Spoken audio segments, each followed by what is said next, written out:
the recording is started.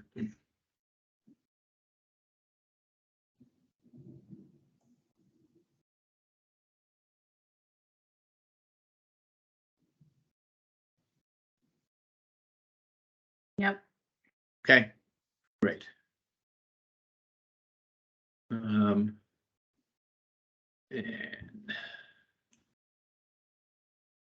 so we've got 20 people. And let's see. Share my screen.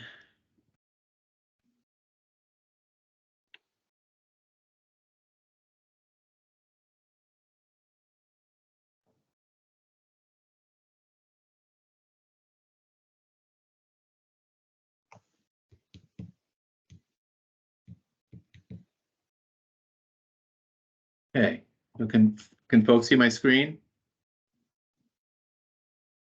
Yes. Okay. Yes. Okay, great, thank you. Well, let's just give it another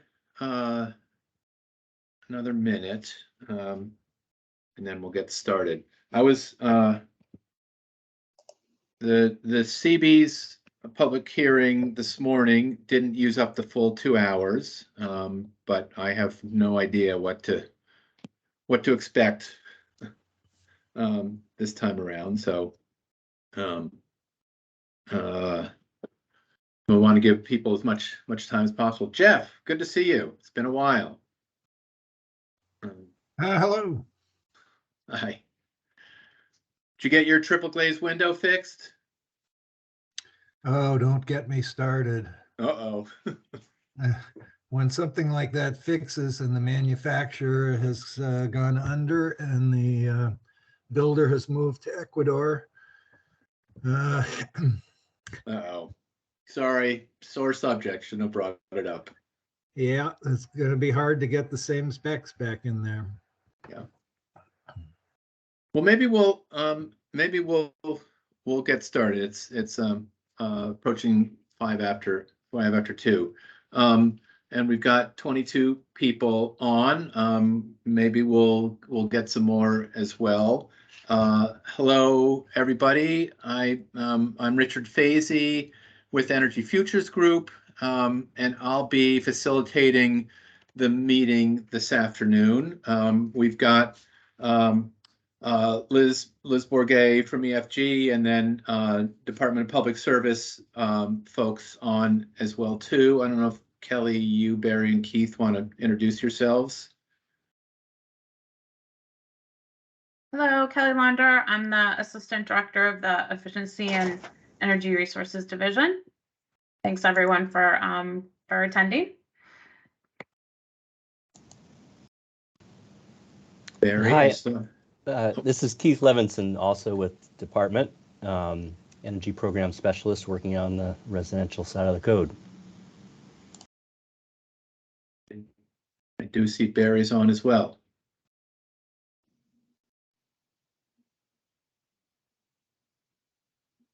Maybe not. Yes, sorry, I had to chase my dog. Okay. Well, thanks everybody for joining us this afternoon. I'm going to do a little intro. Our goal today is really to hear from you, and this is a listening session as the official public hearing for the residential building energy standards.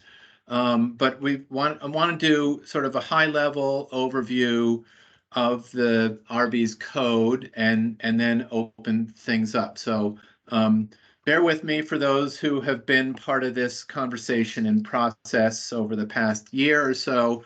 Not going to go into a lot of details on my end. You're welcome to on your end as we get into the comments, but we are going to limit people's time just to make sure that we allow everybody the time and space to share your thoughts. So I'm going to go over a little bit of meeting logistics and etiquette, just review sort of the high level code update, and the process we went through, some of the public proposed updates that are in the current code right now, and then open things up for public comments. And so I've got a number of slides here, some of which I'm not going to go through, but they're here in case we need to reference them as part of the discussions going forward. So in terms of logistics for this afternoon, we ask if you can please remain muted with your video off unless you're sharing comments. Please turn on your video if you'd like to while you're speaking and sharing your comments.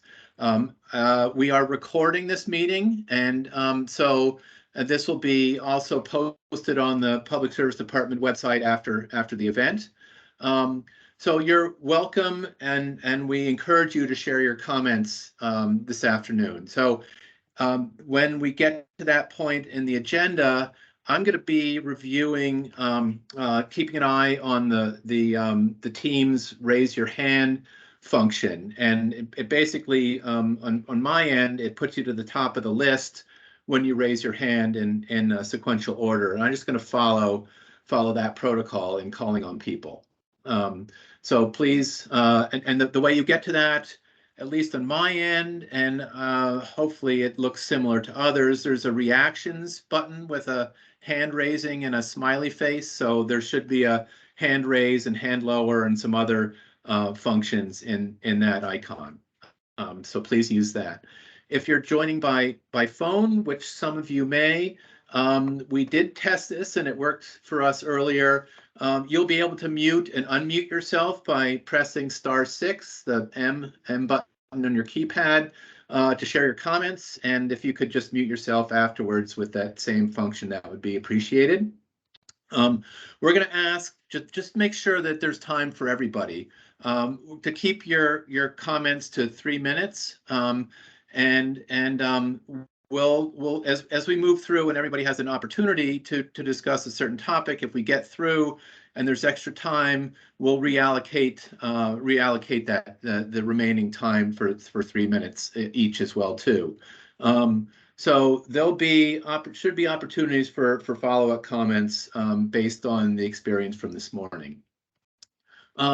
So in terms of etiquette for the conversation today, please, probably goes without having to ask, but we want to make sure to facilitate fair and respectful public hearing, and so we ask if you can accept and abide by the following protocols. Please introduce yourself. As I mentioned, this is recorded, so it'd be great to know who's making the comments and your organization. If you have a specific reference to the RBES draft, if you're talking into details there, referencing that section would be useful. Be concise, respectful, mention the 3-minute limit so that everybody has a chance to speak. I have a 1-minute warning sign here. I will try to raise that if I need to. If we don't abide by that, we're going to need to mute you. I'll give a little bit of leeway, but really 3 minutes is really what we're asking everybody to try to shoot for. If there's we don't want to have to use this, but if anybody is disrespectful, we do want to give a heads up that we may ask you to leave. Spoken remarks can be supplemented by written comments. Have some information on providing those. Those are due December 9th, and have a link in a couple places in the presentation here, and it's also online to submit those written comments. So as I mentioned, if there's time at the end of the meeting, will be opportunities for follow-up comments as well. So I'm just going to go, for those who aren't familiar with the process here, just at a high level, what we're going to be talking about today. So Vermont Residential Building Energy Code, or the Building Energy RBES Residential Building Energy Standards, was established by a legislative statute in 1997, and it sets a minimum standard of energy efficiency for new and renovated residential buildings of 3 stories or less. Buildings of 4 stories or more are covered under the CBES, Commercial Building Energy Standards. Why are we going through this process and updating the RBES? It has been updated periodically in the past, 2006, 11, 15, and 2020. Updates are designed to provide reductions in energy use and emissions over the life of the building, and the enabling legislation required that appropriate revisions are made promptly after the issuance of updated standards for residential construction under the IECC. The IECC is the International Energy Conservation Code, and they, on a national basis, that is updated every 3 years. The last version was 2021. They're currently working on the 2024 right now. We reference the 2021 as part of this process, and so that basically was the sort of the trigger when that came into effect for us to be looking at updating the code in Vermont.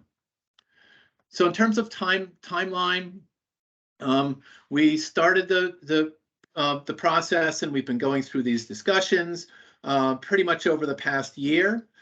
Since January of this year, we've had a number of stakeholder engagement discussions. Thank you, those of you who've participated in those. Really appreciate all of the feedback and input and suggestions along the way. In July, we finalized a draft of both RBES and CBES, and right now we are in the middle of the rulemaking process. So that started in September. The red line or the updated code goes through an internal ICAR internal process within the state agencies. It's been through that.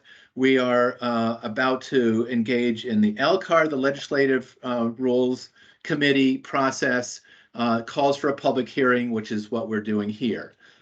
So that will be underway shortly, depending on outcome of today and follow on, and then the schedule of availability in terms of the LCAR process. Assuming that that moves forward and is approved, the plan is to have presentations and trainings through the early 2023, updating the code book during that time as well, certificates, the support materials needed to implement the code with an effective date of the code a year or so from now. So that's the tentative schedule at this point in time. So RBES is a work in progress. We have been talking about this for a while. We did have, prior to the dates I just discussed, a code collaborative where we discussed some of the major updates and issues that were considered, some of which were incorporated in this code, gathered those recommendations, had a number of stakeholder advisory committee meetings.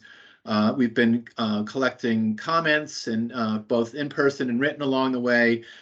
And this, as I mentioned earlier, here the website where you can submit your comments or email them to psd.codeupdate.res@vermont.gov as well, up through December 9th. So in terms of a quick overview of the proposed updates that we're making in this next round of the code, they include, I'll hit on about a dozen different areas at a relatively high level. I'm not going to read through the details. They've been out there for a while, and so they are here if we need to reference or come back to them as part of your comments. One of the suggestions and one of the goals along the way has been to align RBES and CBES for multifamily buildings to ensure that, regardless of the building height, the energy standards would remain consistent. So I know there's some discussion about that. There has been ongoing discussion about that, but there was some discussion this morning at the CBES public hearing, and the goal really is to align those standards for those buildings that cross over. I want to make sure that a 3-story or a 4-story building need to follow the same standards. That makes it easier for everybody involved. Part of the process as well too was to update and simplify the packages. So for the package, the standard approach that most builders use, the package plus points approach, compliance pathway. We've combined a number of the base packages. We have them the same now for both base code and stretch code into a single standard package. We still have a log home pathway as well, really for simplicity and flexibility. And you can see on the left under 2020 RBES, currently we have 5 packages, including log homes that you could follow. We're proposing going forward 2 packages, really a standard package of building components, and then the log homes path as well too. So really an attempt to try to make it simpler and more flexible, and within that is also some flexibility for builders moving forward. As part of this process, we did look at increasing insulation requirements, increasing the thermal envelope improvements, including insulation requirements. There are a number of options sort of based on a U factor approach, and has some examples of different ways of achieving that. Reducing the window U factor, tighten the air leakage rates from 3 ACH down to about 2 ACH 50, and at the same time transitioning from air changes per hour at 50 or ACH 50 to a cubic feet per minute at 50 pascals pressure per square foot of building shell area of all 6 sides of the building, similar to how RBES has done this as a way to sort of standardize and be able to compare building tightness regardless of building size. The table is here. I'm not going to go through the U and R factor options that are in it, but we can come back to it if that would be helpful to talk about the table 402 and the specifics for those packages. The package plus points approach requires selecting or building to the package, then selecting a number of points that have to be achieved based on building size, as we've had since the 2020 RBES. But as part of this process, we adjusted the number of required points based on building size, at the same time recognizing the higher efficiency provisions in multifamily buildings. We've added some additional options for points. Some of these examples include demand response enabled appliances, higher insulation levels, more efficient mechanical ventilation systems, better windows. All these have been adjusted and are available for points to achieve.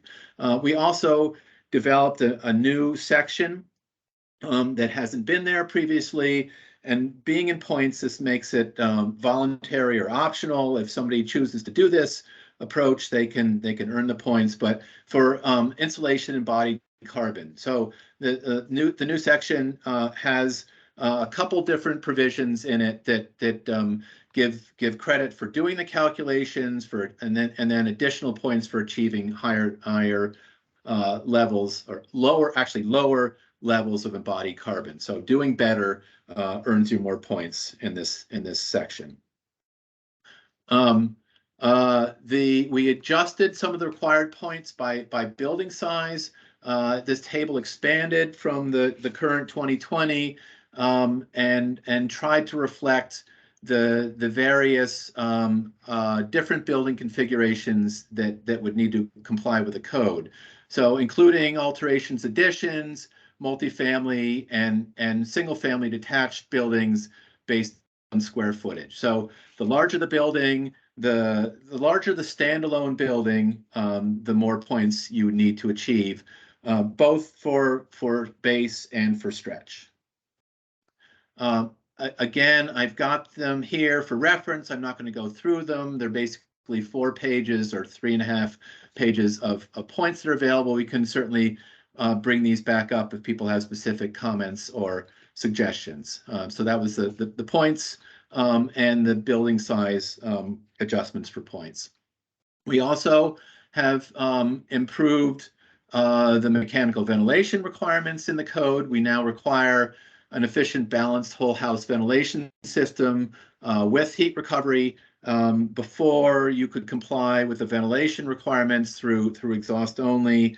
Some significant savings are available by adding heat recovery to that system, along with better indoor air quality.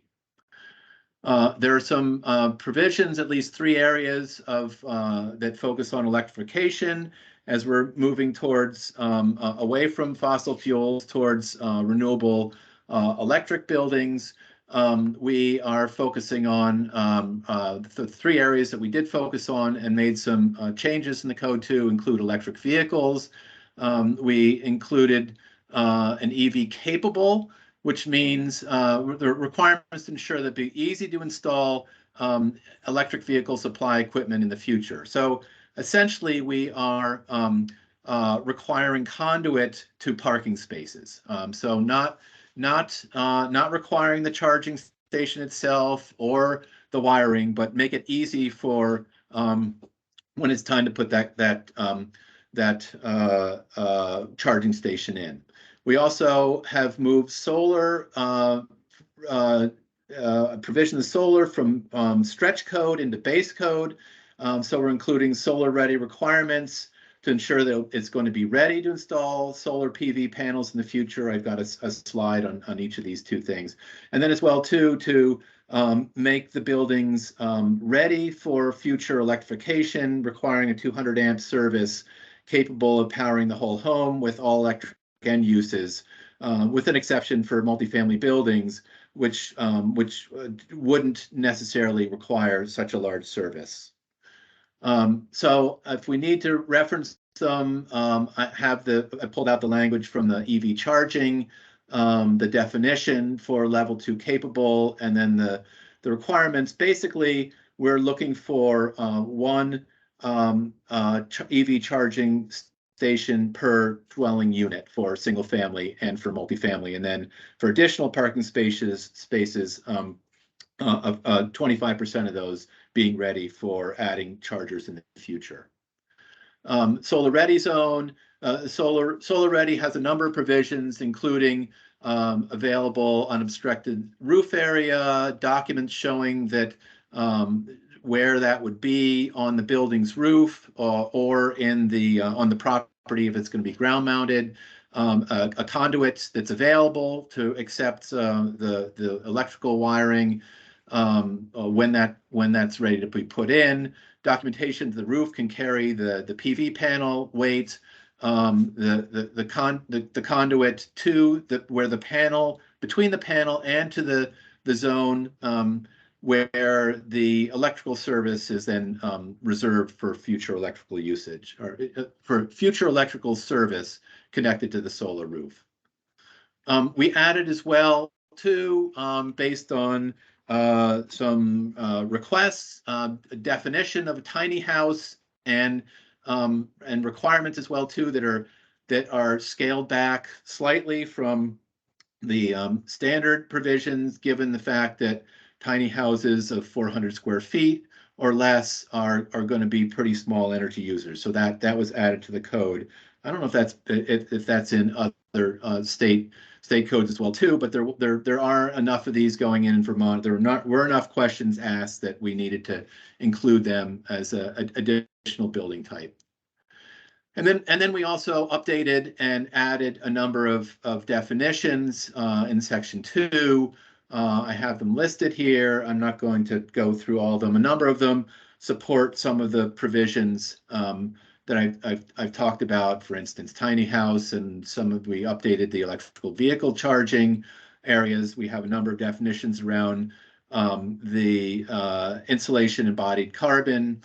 And so it's basically sort of building out, making sure that there were these were up to date and followed the provisions in the code. There are a handful of other updated specific measures as well too, including 100% LED lighting, air seal electrical boxes, requiring that ducts be placed inside the building thermal envelope. We borrowed from some of the CB's exterior lighting controls to make sure those matched if for multifamily buildings, regardless of whether they were 3-story or higher. Requiring electric meter for every unit except for affordable multifamily, and some details around efficient electrical transformers to make sure that the service for the building, if it wasn't currently electrified, if there wasn't currently basically heat pumps in the building, it could be ready for that in the future. We made some changes to align with the national, with the IECC provisions around HERS ratings, improved the HERS index score in Vermont. HERS and ERI, energy rating index, are defined to be synonymous, even though they vary slightly, but for simplicity, they are one and the same in Vermont. Essentially moving base code from a HERS of 61 to 54. For those of you familiar with HERS, the lower the score, the better. And then stretch code is moved from 54 to 47. We continue to allow up to 5 points to be earned with renewables as part of that. So if PV is on the roof, you can credit up to 5 points towards the HERS target. We also previously, we had just recognized REMrate as a HERS software tool. We broadened that to also recognize Ecotrope, which is quickly becoming the one of the larger HERS software tools that are out there. And a provision, if there are additional or other tools, the department can approve those as well. Clarification and additions and alterations to make it clear. This was always the intent, but just to make it clear that the code only complies to those portions of the building that are that are being changed. Unaltered portions do not need to comply with the code. And with that, those were basically the sum of the changes. Just as a reminder of the etiquette, I don't need to say it again, but I will be calling on people. I see Jason has his hand up first. If others would like to make comments, we can start that process. And please try to keep your comments to 3 minutes. You're welcome to submit longer comments to the department, and we'll be reading all those as well too. So with that, like to open things up. Actually, well, if you've got any questions as well too, clarifying questions or whatnot, I can take those or pass them to others. But with that, why don't we open things up? Unless Kelly, is there anything you'd like to add? No? No, just coming back on camera. Okay, great. Okay, Jason, you've got your hand raised. You'd like to start? Hi. The first is a clarifying question.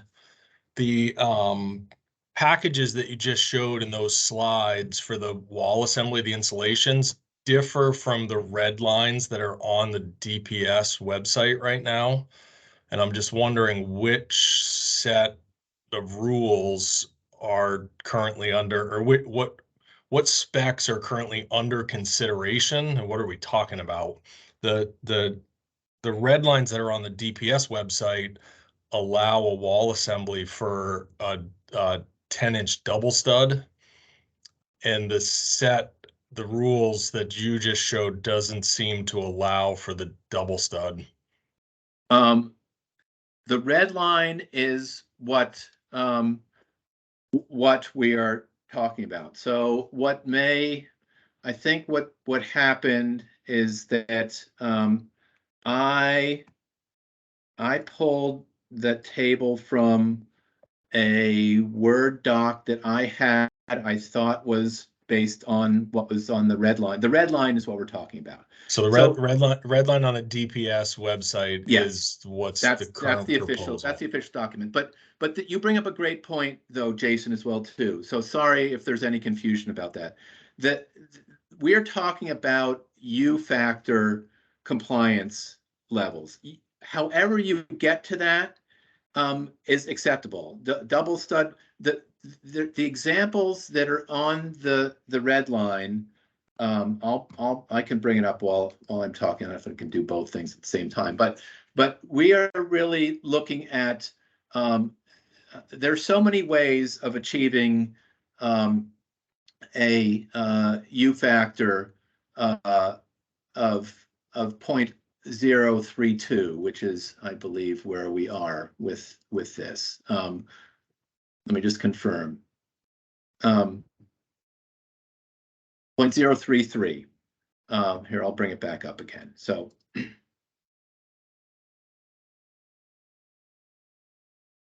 this is the red line. This should be the red line that's on the department's on the rulemaking process. So there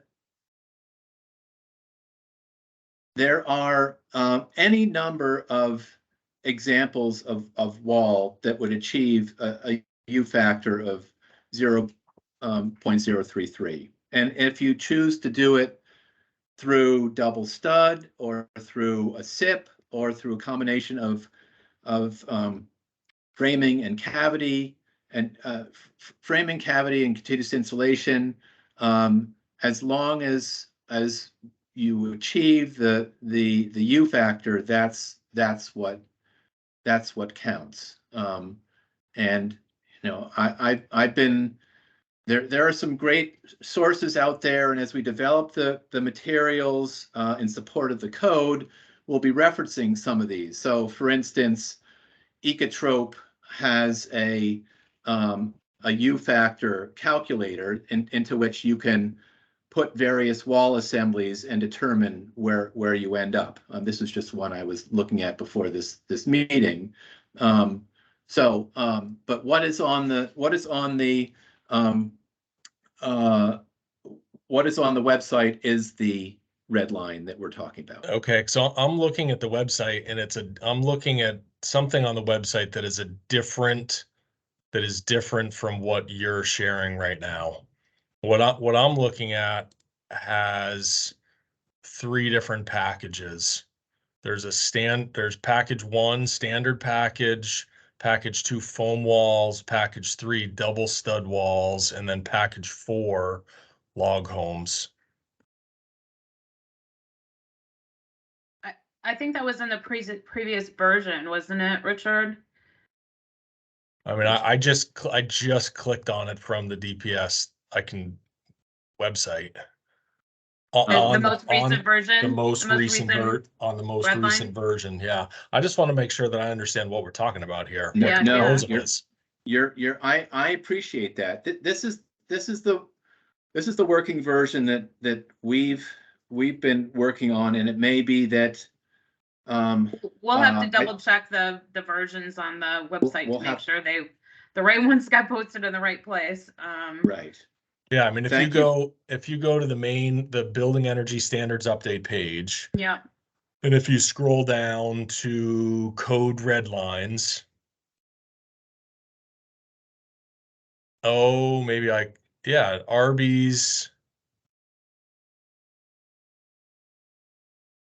I did click on an old one. Let me open up this one. We'll double check. We want to make sure they're correct, so we'll double check. Yes, we should double check to make sure that's the case. So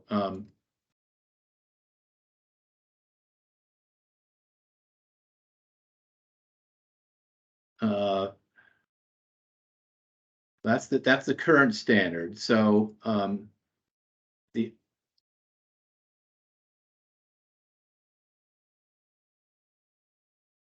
right, there's the current version. All right, yeah, I may have clicked on the wrong one, which will open up all kinds of new comments for me, but I'll hold that for later. So we will, good point. So we'll need to make sure that we flag that and double check. So with that, are there are there other, are there comments that people would like to make? Russell Chapman, would you like to start? Thank you, Richard. I hope you can all hear me well. Forgive me for staying off camera, but I'm afraid if I do that, the Comcast gods will punish us and I'll just drop from this entire thing. But We can hear you fine. Thank you. excellent, excellent. So I just have some comments with regards to the window U factors and no particular, bias behind this, but I do want to bring to attention a couple of points that really should be considered when we look at moving from a 0.30 to 0.27 U value. That move will drastically reduce the number of double glazed windows available in many different substrates. Wood and aluminum clad wood are really my specialty, but in short, wood and aluminum clad wood, in my opinion, and I think it's been documented, are some of the most sustainable substrate types for windows and doors when it comes to frames and sash construction. The U value move gives an advantage towards UPVC on plasticized vinyl, PVC, as we know it as vinyl, and fiberglass. And these materials are very, very rarely ever renewed. They're not renewable resources, and they're very rarely ever recycled compared to wood. And I think that obviously in the state of Vermont, with our wood resources that we have with our forest, there certainly is something to be considered for having a wood interior window. So that argument or discussion aside, I will say, I also want to raise a concern about reaching a 0.27 U value. If we simply use U values to influence window U factors, we're going to end up with a hodgepodge of different ways of getting there. And one of the technologies that's out there today to reach lower U values is an interior surface coating. If you want to use a double glazed window and get below a 0.28 or 0.27 U value, today, in most cases, you're going to be looking at using something like that. And one version is I-89, for instance, and that would be a residential interior surface coating from Cardinal. That reduces the U value, or I'm sorry, the condensation resistance of that window. And what we can end up with is windows that have U factors of 0.25, but their condensation resistance factor is lower than or equal to, let's say, a traditional double glazed window that doesn't even have low E. Having seen many, many homes in Vermont with a variety of different window types that have condensation resistant issues on the inside, using a glazing system that reduces the condensation resistance factor is a little bit concerning. So just want to bring those things into light. The NFRC does test for window condensation resistance factors. Very few manufacturers will offer those unless requested, but that certainly could be incorporated into the code to try to make certain that we don't make some mistakes and have a lot of homes that have condensation issues down the road. That's all I have. Thank you. Great, thanks. Russell, can you just state who you're with? Sure. I happen to work for Sierra Pacific Windows. Okay. But it's helpful for us. I'm not familiar with you, so it's just helpful for us to understand who's commenting. So thank you very much. I'll just end it with the fact that what I just offered, frankly, has no bias towards my company whatsoever. I'm speaking as a citizen of Vermont and somebody who happens to be in the know on windows. That's really about it. It is not. I'm not speaking for Sierra Pacific Windows in this forum. Got it. No, it's clear you knew something about Windows, so appreciate knowing where you're from. So, and thanks for your comments. Appreciate that. Isaac.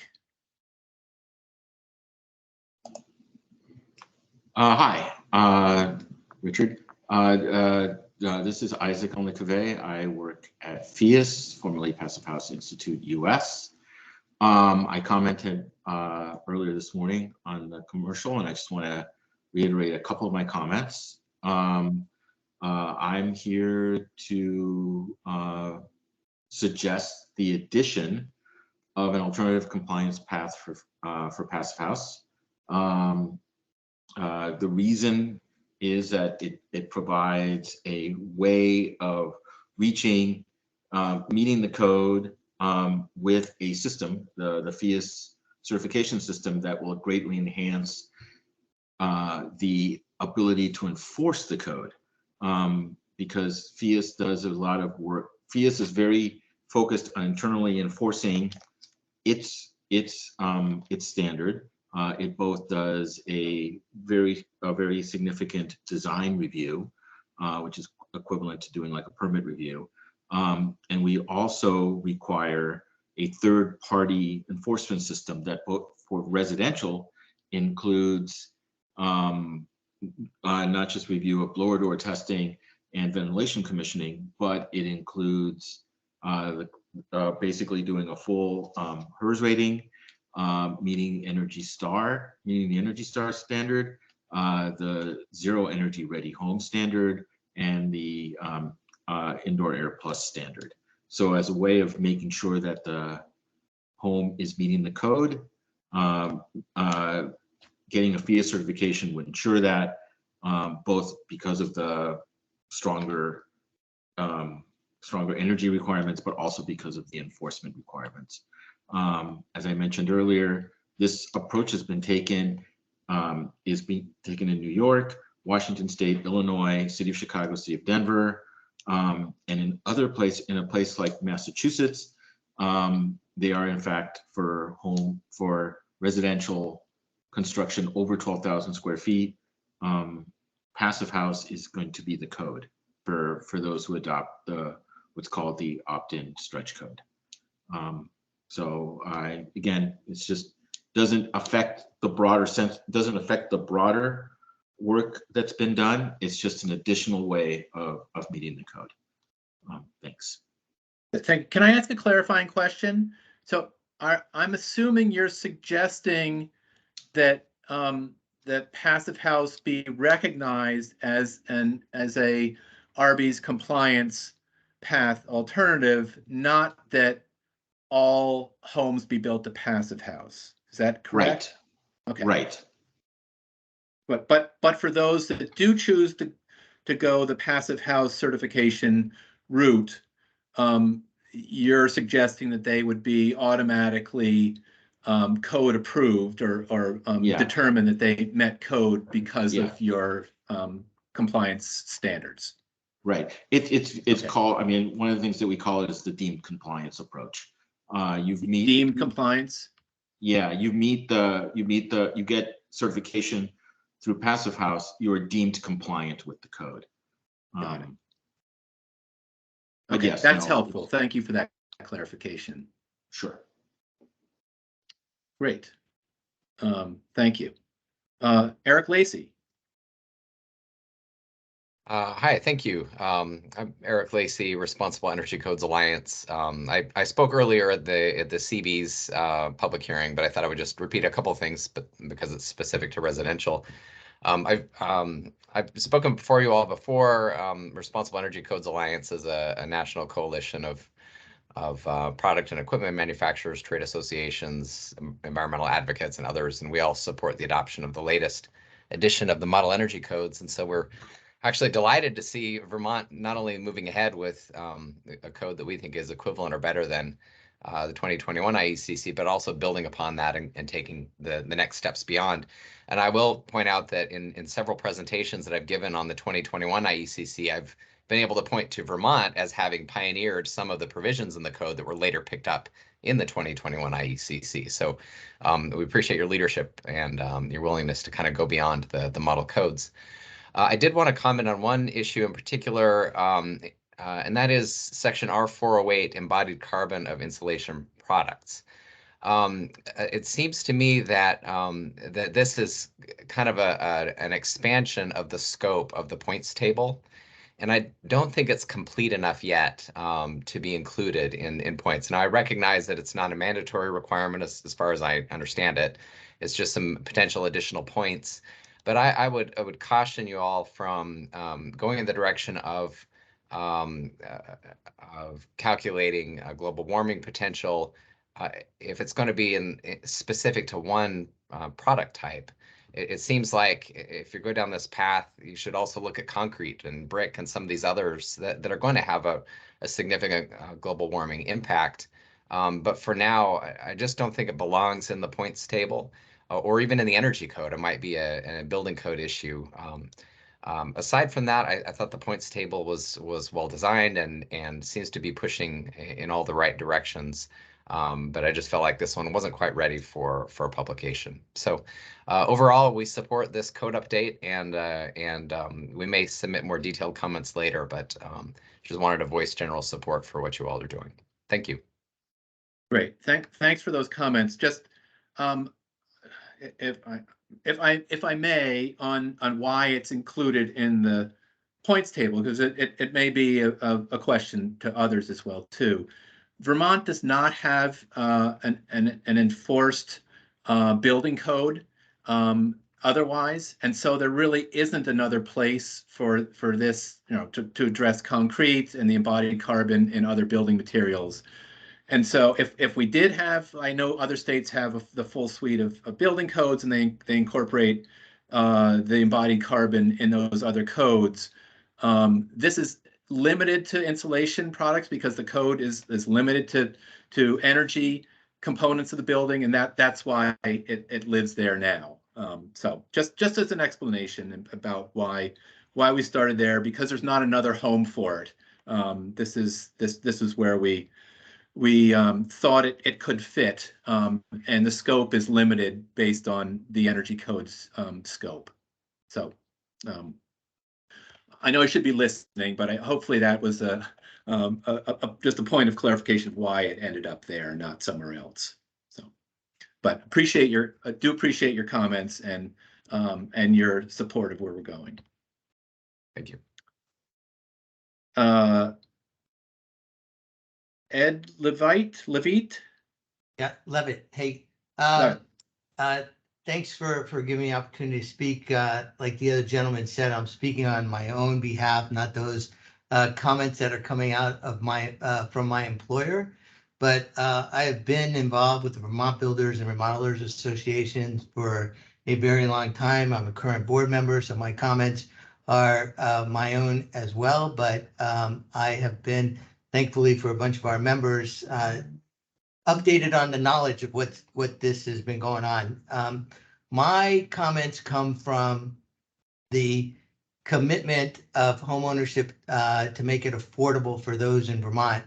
And I saw some of your packages and your estimations of cost savings for somebody that implements these pieces.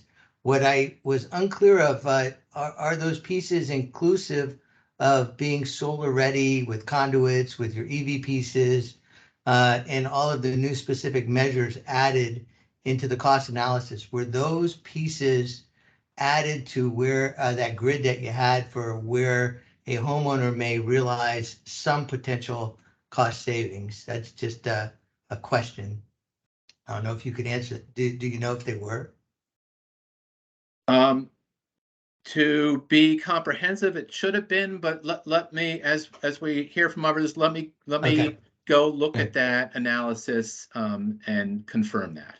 Yeah, I'm looking on the affordability, piece of and the return on the investment, because it seemed to be a major part of why we're looking at increasing the RBES standards. I live in a house that has a HERS rating of 51 that was built 4 or 5 years ago, and I didn't have these things that you're asking to be put in to homes to get a HERS rating lower than mine. So I find that rather interesting that one of the aspects that is being proposed is that the building is going to be tighter and more energy efficient, when the existing code in 2017 has produced a home that is better than what you're trying to do. The other thing is you brought it up that there are no building codes, there are no inspections, and there's no confirmed knowledge of really the health of a building with these enhanced codes.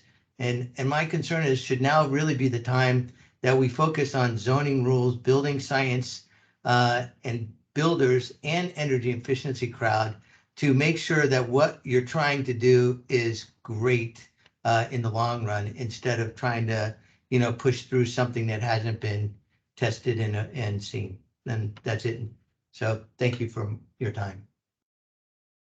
Great. Thanks for your comments, Ed. Appreciate those. And I'll get an answer to you. I'm opening up those cost effectiveness files. So, but why don't we hear from Kevin DuPont next, and I'll circle back around. Hello, Richard. Can you hear me all right? Yes, you sound great. Thank you. So I am an insulation contractor that has been in business for over 30 years. I'm wondering how many of the new homes being built currently are being built to the code that's existing right now?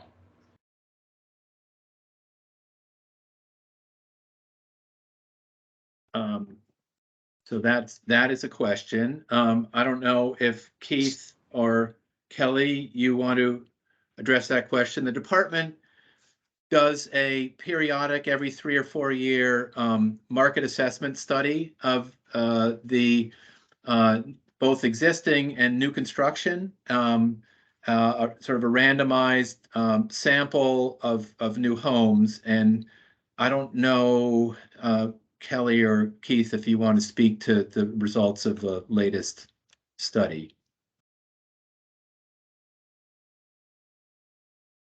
I'm gonna punt it to Keith or Barry because I actually don't remember the exact compliance rate, so I do not want to say it wrong. I know the last time we did it, it was in the 60 percentile range, but Keith or Barry, do you know what the newest one is? I don't want to misquote it, but I believe it's below 60%.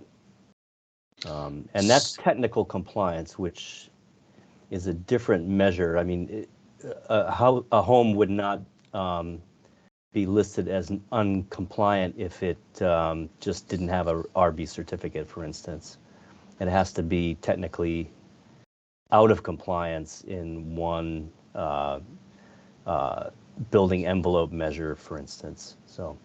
So I guess that leads to my next question is, why aren't we pushing for inspection to make sure that more of these homes are in compliance? I mean, that's a policy and legislative decision, not a department decision. When these energy standards were passed, they were passed in statute as a self-certification process with, the ability for someone to sue if it didn't meet the standards. That's how it is in statute. Understood. So, but if you're yeah. setting policy or code, if nobody's enforcing it, why would somebody want to go above and beyond what their standard building practice would be? Those of us that are bidding jobs to code are terribly underwater before we even present a price to a homeowner for a contractor that's not interested in code compliance. He's just going to do what the homeowner asks for. And I think that before we go start changing a bunch of rules, that we should be looking at enforcing what's out there already. Understood. Yes, I don't think that anybody disagrees with you that's something that needs to be addressed. It comes up at every single meeting we have on this topic. And so how do we move that forward? That would be, again, something, it's in statute, so it would be something the legislature would have to address. And is that something that you guys are interested in taking on? I don't believe the department is interested in proposing that, no. Okay, thank you. Thanks, Kevin. Next on my list is Jim. Jim, can you provide a last name? Bradley, Jim Bradley. Okay, thank you. So, hey, Richard, and others, I think, Kevin, you hit on a very key point, and that's what I wanted to share today is Vermont is a very unique state in the fact that it is a forerunner in the eyes of so many other states and municipalities throughout the nation of being, ahead of the game as far as the requirements for these increased R values and U factors for windows and the whole assembly. What is the unfortunate missing piece is the verification, the education, and the inspection components. Because just because we set auspicious goals and we don't verify that we're meeting those goals, we're creating still a lot of really bad assemblies.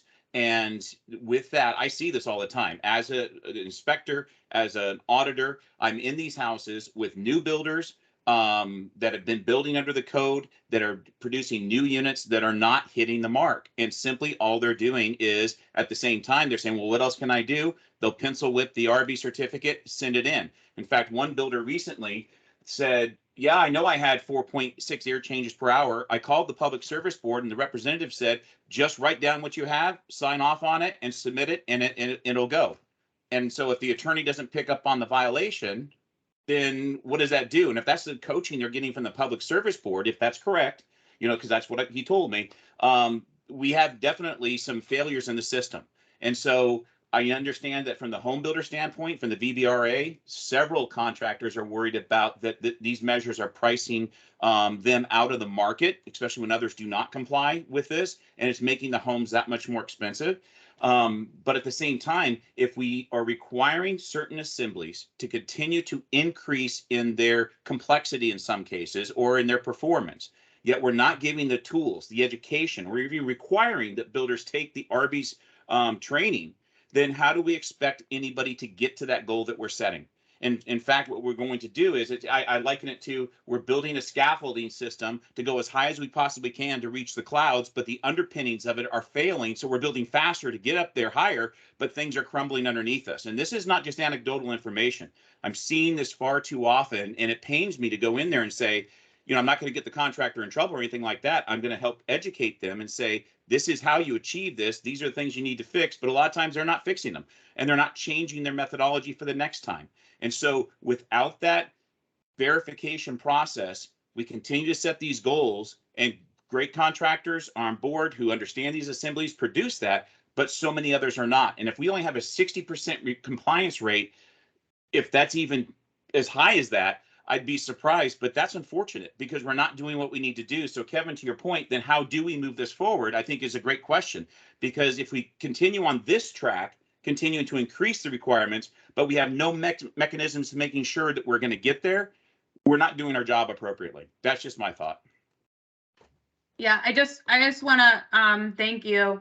I just want to make a clarification before the 60% number gets out there for everything. That's just to be clear, it's just RBES. The compliance rate for CBs is 90%, around 90%. So I just want to be sure that before everyone thinks it's across the board, I'm not saying anything about the number one way or the other. I just want to be clear. And I respect that, and I agree with you, but there is a component of more of a requirement to verify that the work was done appropriately on the CBs level, where that is missing on the RBs. And that's what I'm saying. It needs to go, on the same path. But thank you. Yeah. Thanks for those comments, Jim. Sure. So just answering Ed's question before we get to Jason. I did look at the analysis. EV charging did have a cost in it. We did not include a cost for solar ready. That is a point well taken, and thank you for raising that. But we did have a when we did the analysis, is $250 the right cost for running conduit to prepare for a future EV charging station. Maybe not, but that's what was in that analysis. So, and so Jason, you're next.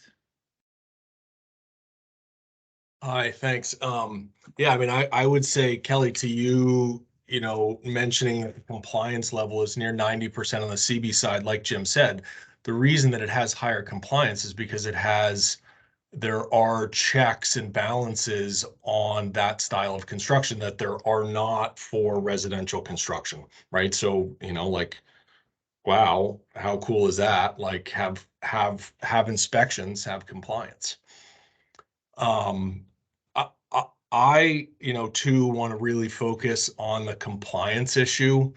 I've heard I've been part of these working groups. Thanks for continuing to invite me for 15 years. And for 15 years, I just keep hearing, if you have a beef or if you have a problem with the compliance and the enforcement part, go talk to the legislature. And that it really has nothing to do with the department of creating the rules. But one thing that I want to point out that does absolutely have to do with this department is that the enabling legislation is very clear that any amendments to RBES, there is a three-pronged test that it has to clear, right? It's not just that there's a new IECC code and we have to adopt it as fast as possible. That might trigger a looking at amendments, but the amendments have to satisfy a three-prong test. First is that, do the amendments meet the state energy policy and housing plan? Second is that, are they technically feasible and reliable? And third, are they cost effective? Quickly on the state energy policy, if you go look at that, most of that policy is about big energy stuff with whatever. There's a specific section that has to do with housing, and very specifically, the state energy plan says lack of compliance undermines the objective of the building energy standards, particularly in the residential sector. So even the energy policy identifies, or the energy goal for the state identifies, that the lack of the compliance is a major problem. And back to the, like, again, for what the department needs to look at under this three test, and then you get down to the next test of, are they technically feasible and reliable? Because we know only 60% of buildings meet the technical requirements, because we don't have building codes that are kind of laying down the guardrails of what's being built and doing inspections, I think there's a really strong argument that that the proposed amendments are not technically feasible or reliable. Just because they're written does not mean that we're going to see the goals of the amendments. Cost effective and affordable, like we've had this conversations. What's on the DPS website, I don't think was an accurate cost calculation. I think there was an error in there, and that you used the cost calculation for a new code wall that would meet the energy code that actually wouldn't meet the building code if there was a building code here. And so I don't remember the numbers off the top of my head. I think DPS was using a number like it was going to cost 12 grand and save 800, but I went back through all my notes being part of those calculations, and I think the numbers is more like it's going to cost 19,000 to save like 400, which was an almost 40-year simple payback. So again, test-wise, I don't think you meet the test of cost effective and affordable. Right. So I would just because there's a new IECC, just because we're excited about it, we have to layer in this three-part test, and I do not think that the proposed amendments meet any of this. I was actually shocked to hear the national kind of code, I forget his name, talk about how on the front Vermont is.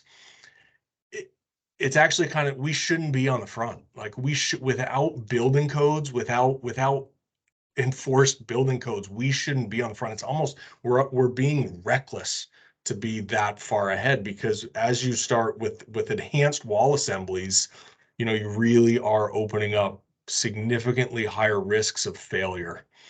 Even the Fine Home Building, last issue of Fine Home Building, the feature article in Fine Home Building is about how important it is that building codes keep up with energy codes, so that the energy code is being built in a way that is good building science. So again, I think it's a little reckless to be, as far ahead as we are with an energy code without the building code to kind of to box it in to make sure that what we're building is safe. Thank you. Thanks, Jason. I'd like to give everybody an opportunity to give their comments and then would like to follow up with some of the points that you made. If you're able to stick on through the duration, that'd be great. Thank you. Sure, yeah. Okay. Bob.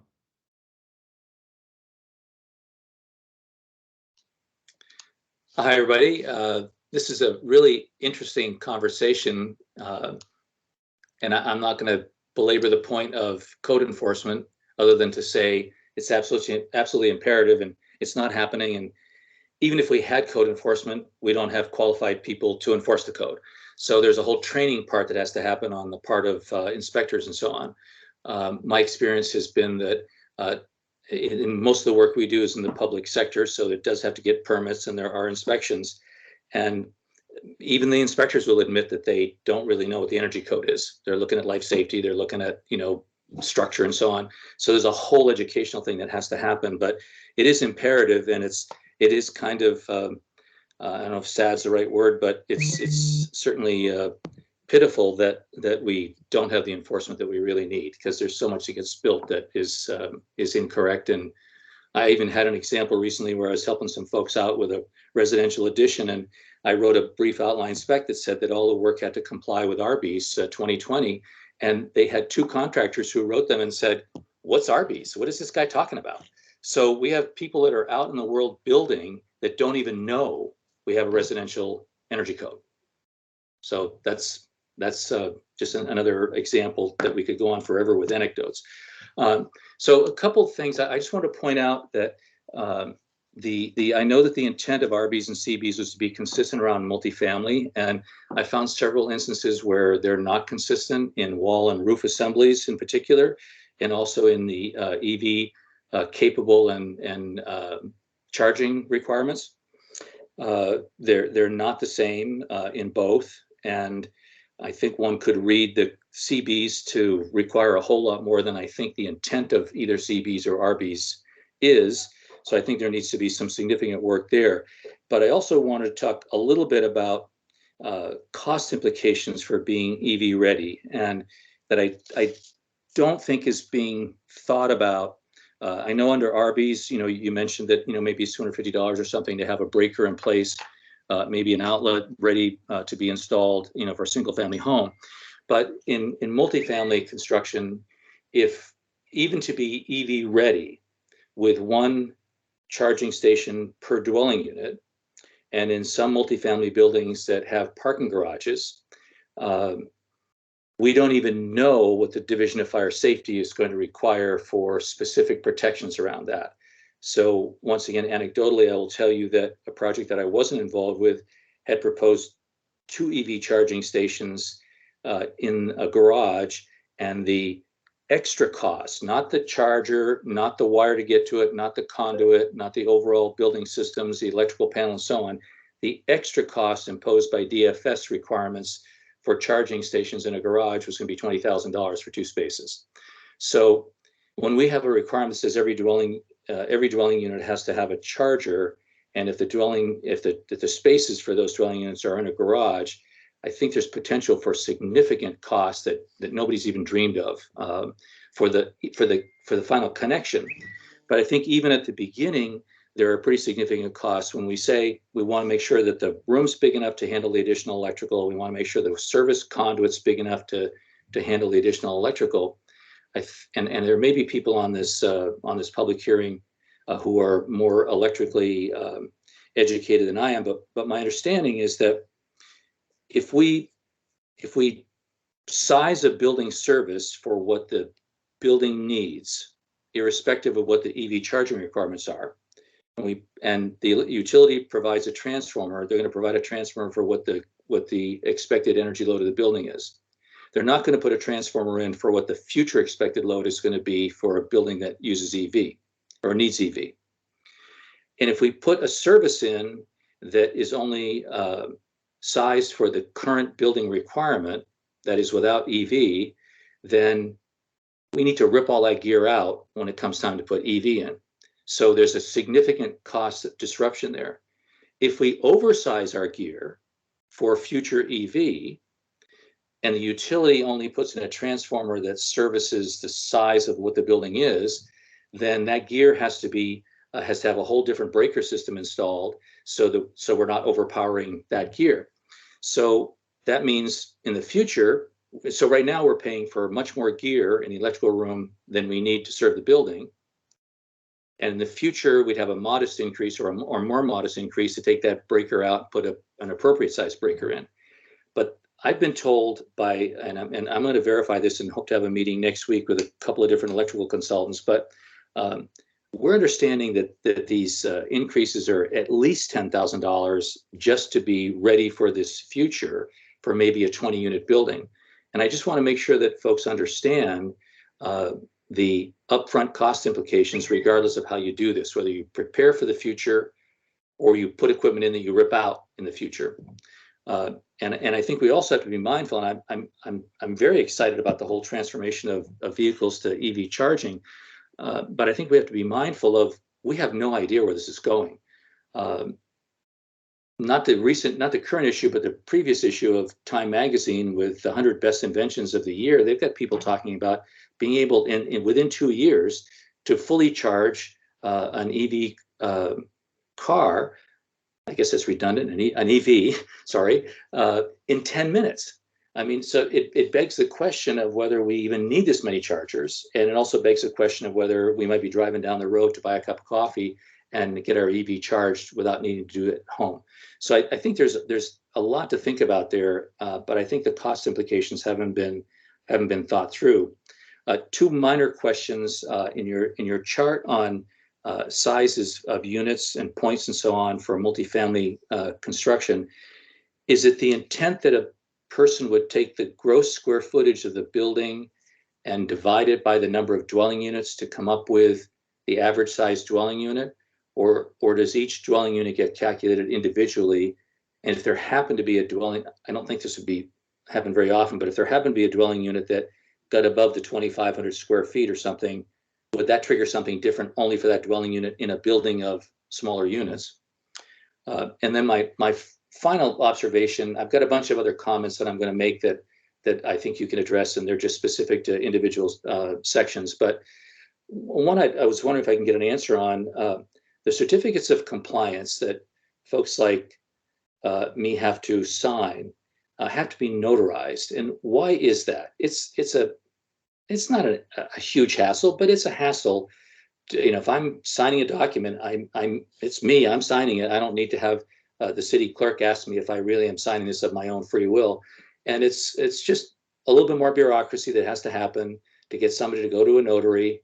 And I don't know if that just came from lawyers writing some of this, and for them it's very easy to get things notarized because there's always a notary in some lawyer's office. But anyway, that's a minor question, but it's just one more hassle in the process that I think we could avoid. Thanks. Thanks, Bob. So if you have some suggested clarification language, I'm just looking at the red line. We'd appreciate that. So section R402, I can just share my screen quickly. I don't want to do the editing here, but if you raised the question about determining the building size, and there is some specific language here that was supposed to clarify the building size is determined by finished condition floor area per dwelling unit inside the building, including all space. So anyhow, if this is if this is not clear, or if you have some suggested language, we would welcome that. Okay, I think it's relatively clear that it's doesn't include common areas and so on. So I guess we could just take the unit size and we'd be good. And I think in most cases most multifamily is going to fall in those criteria. That was the intent, but we would always we'd be open to clarification if it's not clear. So if you've got any suggestions and want to provide those in your written comments, we would certainly appreciate that. Thank you. Chris. Yes, thank you.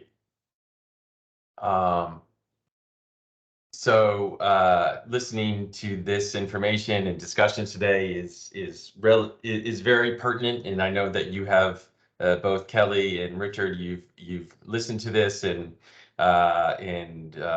both from during all of the previous meetings and discussions, and I do think that there's an interesting policy discussion versus implementation discussion, and my perspective and what my request is that that this energy code change be postponed for 2 years. And during that 2-year period of time, that the Public Service Department of Public Service work along with the legislature and representatives of the home building community, the commercial building community, and that we work together to develop a comprehensive plan that incorporates either building codes or energy code enforcement throughout the state, and that we postpone the implementation of this for 2 years.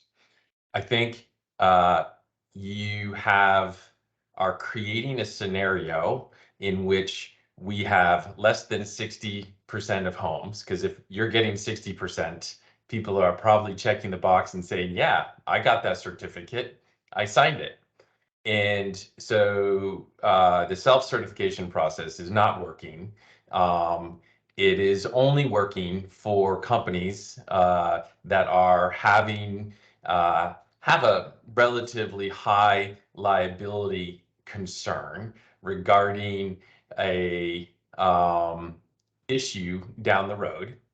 And so companies like mine, in which we build multiple homes and multiple apartments, we are being penalized because of the higher quantity of homes being constructed in a year.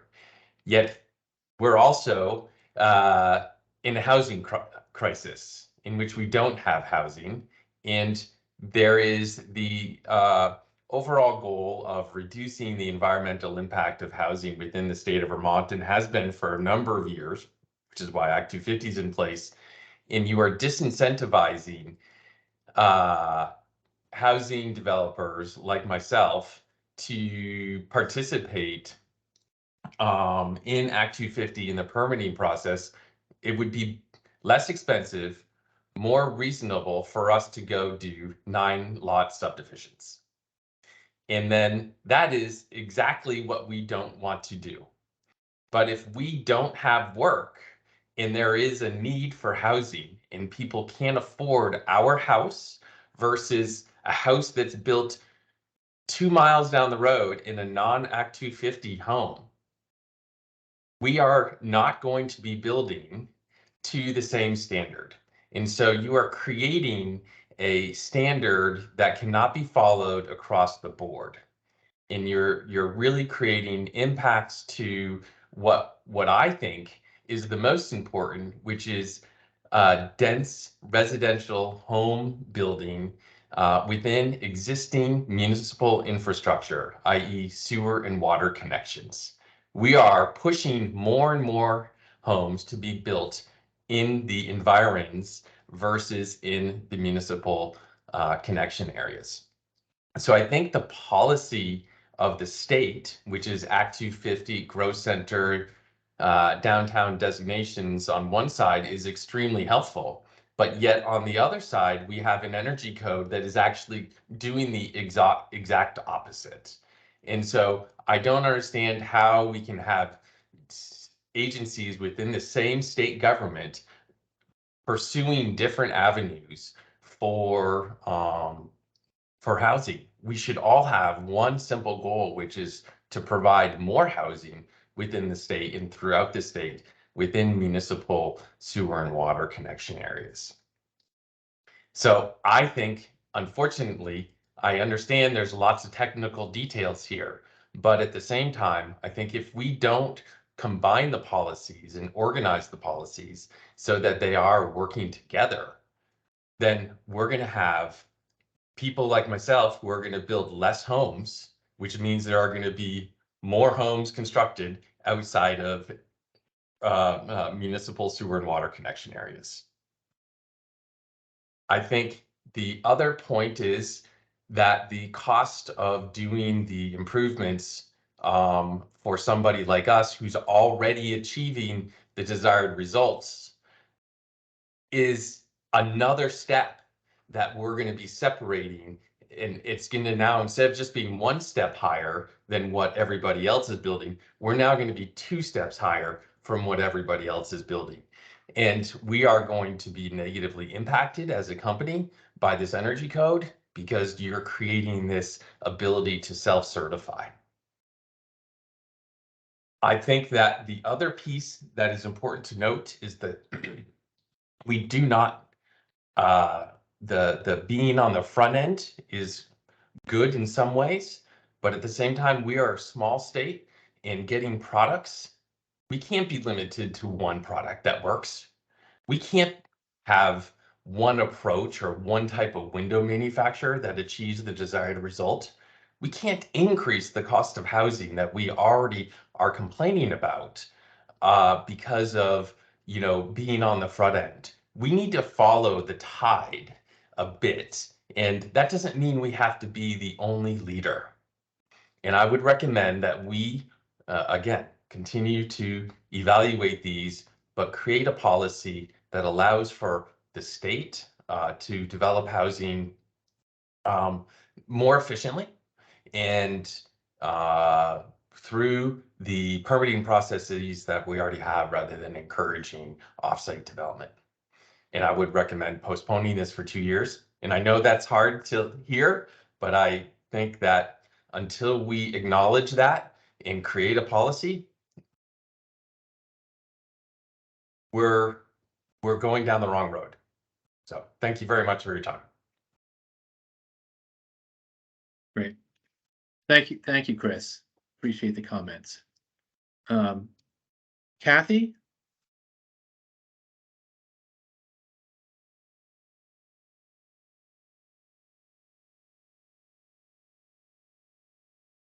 You're on mute.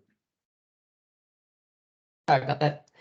I wanted to thank you and everyone who's worked on this effort for the special attention that was paid to multifamily housing.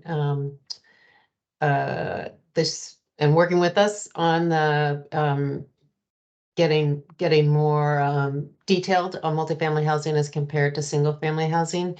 And I agree with Jason Webster that as this energy code gets more complex, I mean, look how many pages it is. We really need to be careful that it is examined in the context of our overall building code. And I think, you know, it's just going to get more and more important as you know, what is likely to be the next round of code updates. So I just say that might be something we need to start paying more attention to. The Bob's example of the parking garage, which was one of our apartments, is an excellent example. And I still don't know what the answer is from DFS around chargers and parking. Well, I know what the answer was for that project. Just, I want to provide a process comment. The ICAR filing asked the department to summarize the economic impact in 150 words, which we is probably impossible to do. And was wondering, I thought that some of the presentation materials might spend more time on the ROI analysis that you did do. That I thought we might be going into greater detail in that today, or that there might be presentation materials that the people involved in this rulemaking process might get some more detail on that. And maybe I'm missing something. Maybe it's on your website and it's easy to find. And lastly, kind of following on Chris's comments, we haven't talked a lot about equity. And as we move towards these updates on energy codes, there is no question that the impact on low moderate income households could be greater than on higher income households. And that somewhat ties into the cost benefit and ROI analysis but it's an area, that honestly, I think the state has been lacking on really talking about the energy equity, and that if this is going to increase cost on low moderate income single family homeowners or multifamily owners and condos or renters, that by passing an updated area energy code, there's cost attached to it, but there's no mitigation for low and moderate income households. So I kind of want to set the stage for the next round of energy code updates, hoping that we can have more of a discussion around that. Thanks.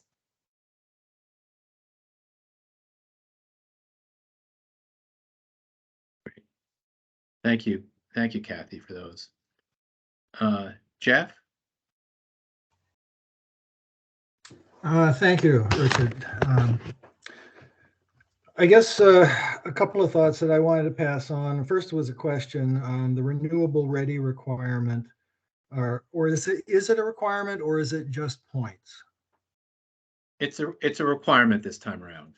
Okay, so in my situation here, and this is an existing home, but if I were building on this lot, I would find, after talking with contractors for ground mount systems, roof mount systems, trackable systems, that nothing they have will satisfy my electric load. So my option is community solar. And if the renewable ready is a requirement, and I'm going to put in community solar, it seems we have a disconnect there.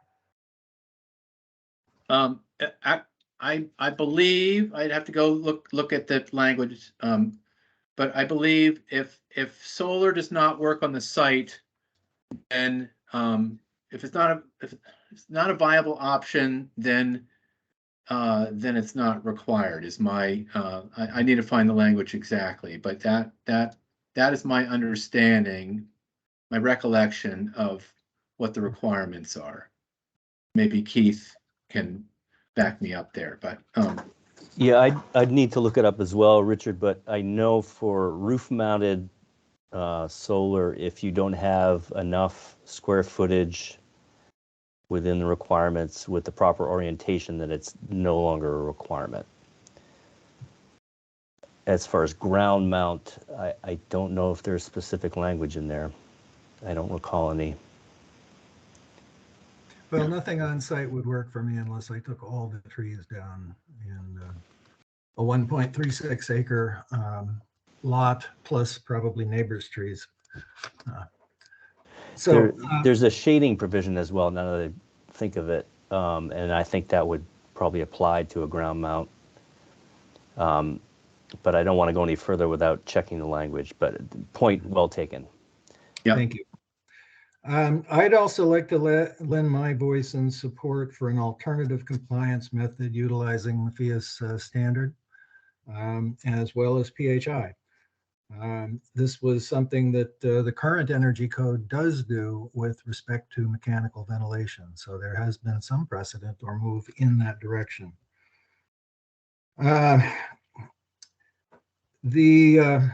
I will belabor the enforcement point. I've been doing that since '97 to no avail. Apparently I'm quite unsuccessful there. But has anything come out of the requirement that we blower door test homes? Are we seeing an increase in that, or are the numbers poor there? That is a current requirement. Jim Bradley may be in a better position. He would certainly be in a better position than I am to answer that. Anecdotally, I have heard from some people who offer this service that they do have, they are testing new homes. Whether every new home, what percentage of new homes are having blower door tests, I don't know that any of us know that. And finally, I guess I really have trouble with our discussion of affordability, because I think that the child born in 2030, the child born in 2050 is not going to be looking back at us thinking about, well, it was okay. We didn't have a good return on investment. Thank you. Thank you, Jeff. Chris, did you, let's see, can I ask Charlie, I know your hand's up before, but I don't believe that Charlie has, Wilner has said anything yet. Why don't I give Charlie a chance and we'll come back to you, Chris. Perfect, no problem. Thank you. I just have one more point to make. No problem. Sure. Hey, Charlie Wilner here. Two sort of briefer and maybe slightly pedantic points, but Table R 402.1.2.2, which is required points by building size. I would suggest that we add at least one, if not two more categories in the multifamily section for average dwelling sizes that are even smaller than the 1,250 square foot that's listed there. I think, have many buildings where the average unit size is probably something closer to 800 or potentially even smaller. And so I think, the idea that we would incentivize density, incentivize efficiency just on the upfront, I think would be a valuable thing to do. And secondly, our 403.5 service hot water systems. That section, when applied to multifamily, reads differently than if you are building a 4 or more story multifamily building. There's a different set of requirements, so I would just suggest an alignment of the two. Presumably, I think it would be easier to go with the CB's code for that, but just potentially one line of code that directs you if you're building a multifamily building that's serving and you have a common domestic hot water system, that you would build it to the standard, the CB standard. Thank you. Thank you. That's a great point. Good catch. Thank you. Chris?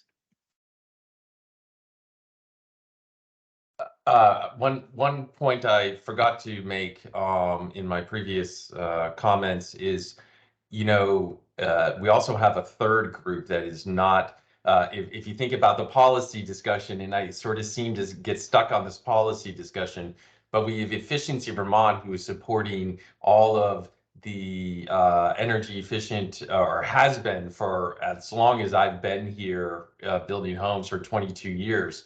And going into next year, it's going to be the first year in 22 years in which we're not participating through the Efficiency Vermont program. And the reason is they've decided that they are going to support and provide incentives for affordable state and federally funded projects, and they're going to support full custom houses that far exceed, the code. What about all the middle houses?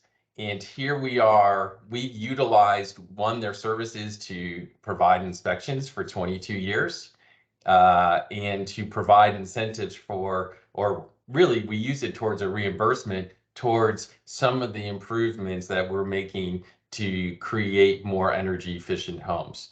So for 22 years, we've been a participant, and starting in 2023, we are not going to be a participant. That is sad to me. And I'm disappointed that we don't have a state policy in which Efficiency Vermont, Department of Public Service, and Act 250 and these other permitting regulators are not on the same page. And I guess I'm just disappointed that here we are as a residential home builder who builds about 100 to 150 homes per year, and we are not going to be participating. So I'm disappointed that everybody has decided their own silo is important, but what about making it available to all? Thanks, Chris. Charlie, I'm assuming your hand is up from before. So Jason, I think you've raised yours. Yeah, just to go back, I guess I want to, something Chris had said, which I want to reiterate it. And I absolutely agree with kind of hitting the pause button on these amendments for some time until kind of enforcement issues and inspections can be from a larger public policy standpoint can be addressed. Again, the enabling legislation of this energy code does not say just because there's a new IACC code out that we adopt it. It says it triggers the look at an amendment, but the amendments have to satisfy these three requirements that as we go through time, we're getting further and further and further away from those three requirements, in my opinion. As can be evidenced by our neighboring states that do look at and evaluate the new IACC codes within the bounds of their building codes and their plumbing and their electrical codes. Our neighbors are still under the 2015 and the 2018 IECC. They're not looking at the 21. They're not there. Massachusetts is starting to look at it. And to Chris's point about incentivizing things, Massachusetts proposal right now is also there's a $15,000 rebate if you're an all-electric home and you hit an HERS 45, and there's a $25,000 rebate for if you're an all-electric home and you hit HERS 35. So they're really going at it from a carrot approach to try to get people there with incentives versus Vermont's approach, which seems to be let's just penalize the builders that are trying to do the right thing when we all know nobody else is.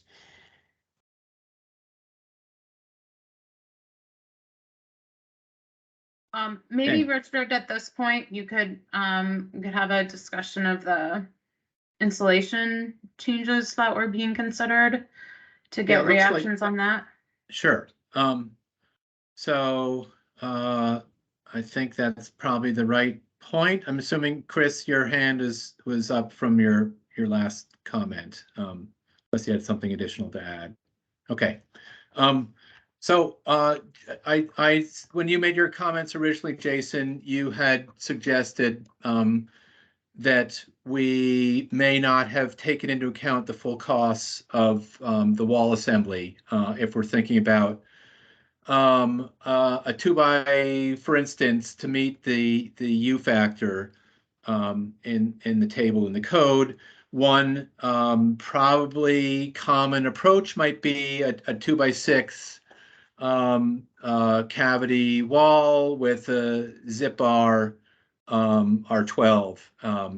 Right. So Right. And that's where, and I remember having that conversation and we had kind of roughly priced that stuff out, but you're not going to meet building code requirements by framing a 2x6 wall and wrapping it with the R12 zip R, right? You're not at that point, you're not going to meet any sort of shear requirements in the wall. So there's a whole bunch of engineering that has to be done as to, with either let-in strapping or different nailing patterns or that kind of stuff. It's not as easy as just substituting those materials. And that kind of really goes to the point of enhanced wall assemblies are not basic wall assemblies. And that if we don't have a code official saying you can't do that, then we're not doing a service to Vermonters, right? Because we're building them things because builders don't know any better that everybody else says you shouldn't do. So is there a point, given that when I drive around and see construction sites, there certainly is a lot of zip product that's going up. And is there a point that we build a safe wall that doesn't that doesn't invite condensation and moisture issues. So there needs to be enough exterior insulation to make sure that that dew point is high enough in that building, but that does not get us into the shear, the structural shear issues. For instance, zip comes in increments of, I think 3 is too little, but 6, 9, 12. Would a 2x6 wall with zip 6 or zip 9 avoid the structural engineering issues that you raise? I think that again, I think it's dangerous that the energy code is going into the building code without a building code. I'm pretty sure that in our climate zone 6 continuous insulation, if you want a bulletproof where you're protecting the inside, you're keeping the inside surface above the condensation point, that in our climate zone 6, R12 is the minimum. Yeah, it's 11 or 12. Yeah. So and so once you go under that, right? But again, back to my whole point, energy code playing in building code is a dangerous place to be. That's why there are energy codes, right? And when you ask that's why they're building. That's why they're building codes. Yeah. You know, when my opinion, when you ask what's the last safest wall assembly, the last safest wall assembly is a cavity-based insulation with R21. And the reason it's safe is not because it restricts condensation on the outside surface. It's because there's enough heat loss going through the building that dries it back out, right? And once you go over that, you have to dot your I's and cross your T's with building science, or the wall will fail prematurely. Looks like Jim has something to add. Thank you, Jason.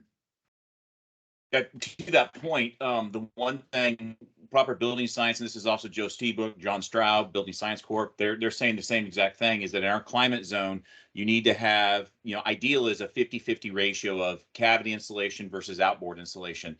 If you go a little bit lower than that, to where you have 40% outboard, 60% cavity, that can still be acceptable, but then you start running the risk of at least 20 to 30% of building failures, depending on solar shading and other dynamics.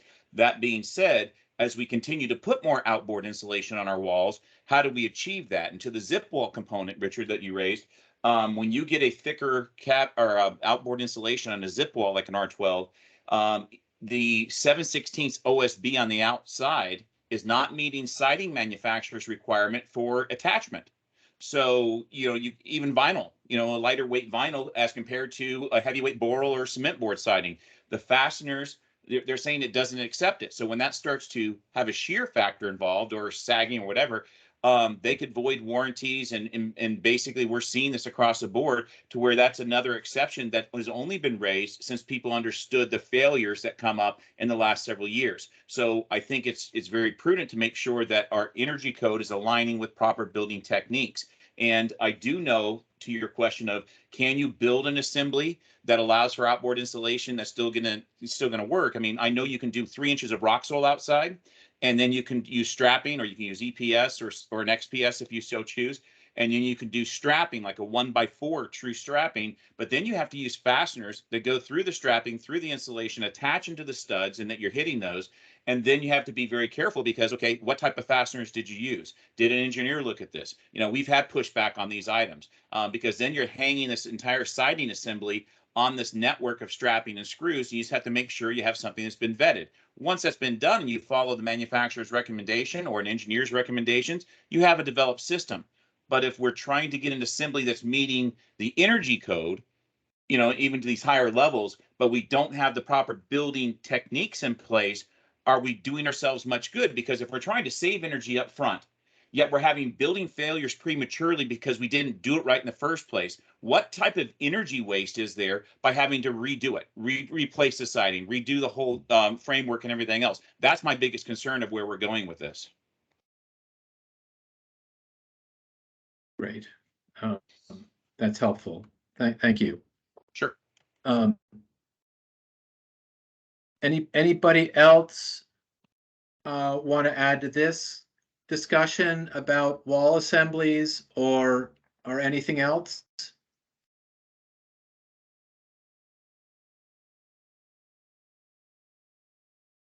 Okay.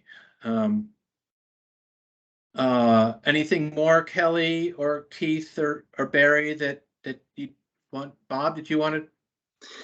Yeah, I just wanted to offer one thing that just gets back to this enforcement part, and I just thought it was really interesting yesterday that I was listening to public radio, and there was a whole conversation about trust, and there was an anecdote about how Ronald Reagan negotiated a nuclear arms treaty with Mikhail Gorbachev, and he was informed during that process by one of his advisors of a particular Russian proverb, which translated is trust but verify, which Reagan loved and used that for the rest of his tenure as president. And it seems to me that what we have now in the energy code is we have trust that somehow it's going to be enforced and used, but we have no verification. And I just bring that back to that. I just want to bring that point. It's so critical that we have to have enforcement of the code for reasons of building safety, for reasons of rot and mildew and mold and all those other things. It's really important. And I don't know why the Department of Public Service doesn't want to go to legislature and say, you're making us do this, but you're also tying the hands of Vermonters at the same time. That's a case that has to be made, and it's just imperative that it's done. Thank you. Thanks, Bob. Chris.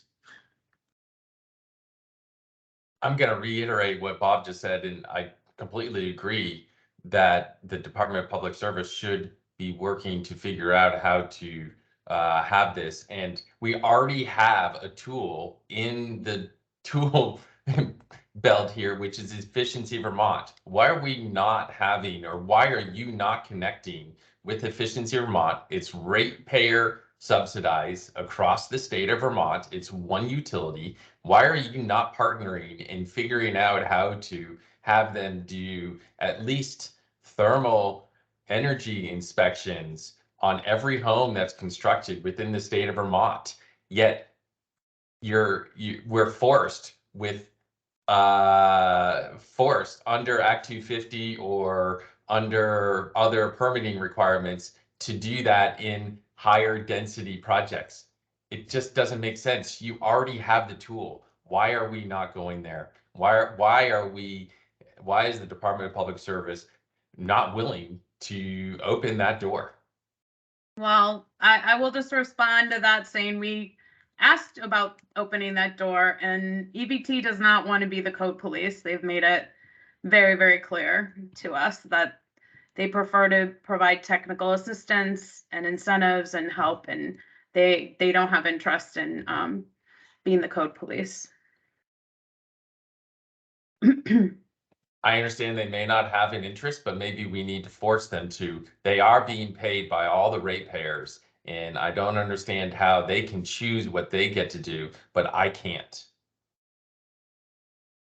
That's not fair.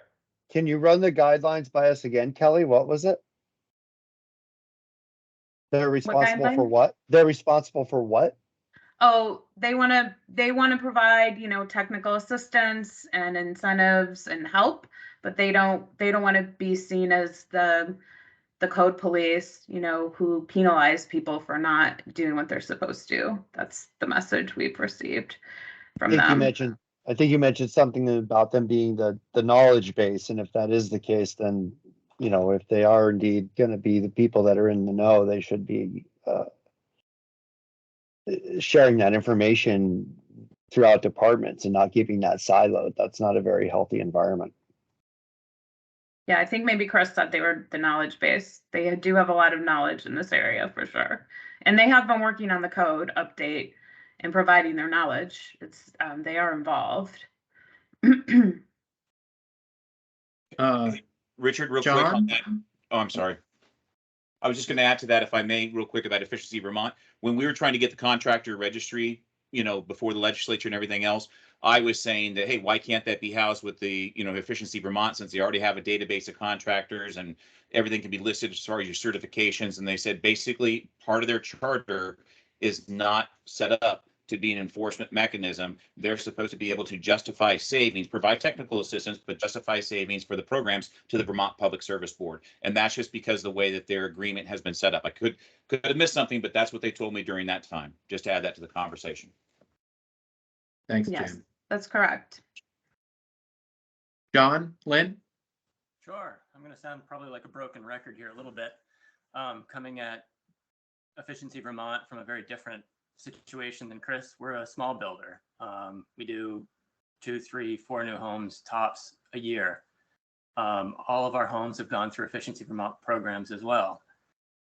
Right now, with the loss of Efficiency Vermont, we're losing a lot of incentives as well. Jason touched on other states, Massachusetts, I think, that was providing large incentives for it. Well, what if a program like Efficiency Vermont is created, and instead of using the stick of enforcement, Efficiency Vermont is providing incentives for people meeting even base code? There's obviously a savings, as you've explored. Why can't they provide an incentive for every home that goes through Efficiency Vermont? In doing so, they're also providing the third-party verification that right now just doesn't really exist outside of their program. Relying on homeowners to litigate against builders is absurd. You walk into a new house, you can't tell what the R value is. You have no idea. They're lucky if they know what a blower door test is, let alone what the numbers mean. At what point? It just doesn't make sense. We've got to have third-party verification of some level. I don't know how many homes have gone under litigation because they didn't meet the RBES, but I'm willing to bet it's a pretty small number of the homes that have been built since 1997 that didn't meet current building code. Yeah, Jim Bradley could probably tell you each one of them. You want to add something, There is Jim? one thing. Yeah, there is one thing too about that. One thing that's changing, a little behind the scenes that's going on, is that many municipalities are going to be given the opportunity to adopt a HERS rating for new construction as part of a pathway for compliance verification. I know that Richmond is seeking that. I've South Burlington, Woodstock, and I know there's others. This is what I've been told. And so getting state certified ResNet HERS raters is what the push is. And they're using some of the IRA monies that are coming from the government to help fund training for individuals to become a HERS rater. I know I'm going to be going through that as well. And there's others to go ahead and make sure that there are people to rely upon, since especially through the high performance tier, they don't offer those services anymore through Efficiency Vermont. They wanted to have in-state, not out-of-state companies that could offer those services. And that is going to be one, because it's not a state entity, but it's going to be private contractors being able to provide that inspection, that oversight from the beginning of the design through the build process and in the end, to make sure that things are being hit on the insulation and air sealing levels and ventilation at the same time. So there is something in the works. I'm not saying it's full speed ahead, but they are putting monies towards this to if the state's not going to do something, maybe they could. And this is, just to clarify, Jim, this is Efficiency Vermont that's supporting that effort to build up the HERS rater infrastructure? Yes, in fact, I was contacted to be a part of that program, and I know that there are others that they've contacted that have been part of the different programs as BPI people to come into the fold to be residential HERS raters.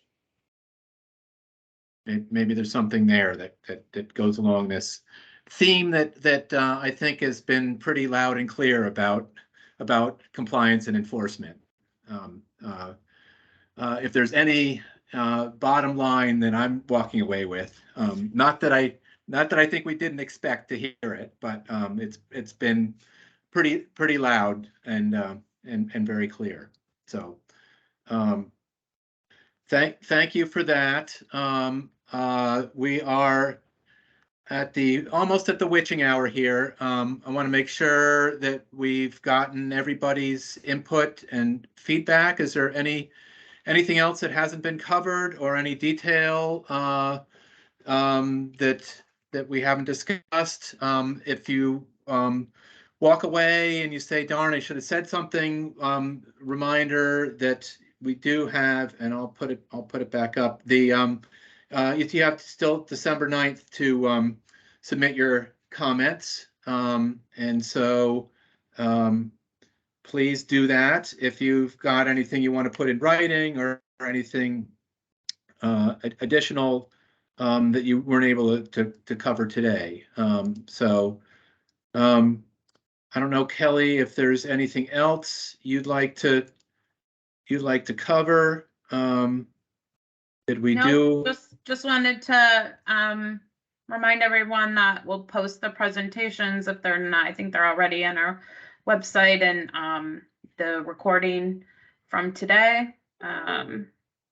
So thank you, and thank you everyone. Really, it's really helpful to hear from everyone, and we really appreciate you giving your time for this. So thank you so much. Yeah, really, we do. We recognize how much time, Jason, you mentioned you've been at it for 15 years. A number of other of you have been at this as well, helping us figure this out. So we really do appreciate not only those who've been at it for a long time, but those who are new to this. It's really helpful for us to hear your perspective. So thanks so much for your time and contribution. We will we'll let you know where things go from here.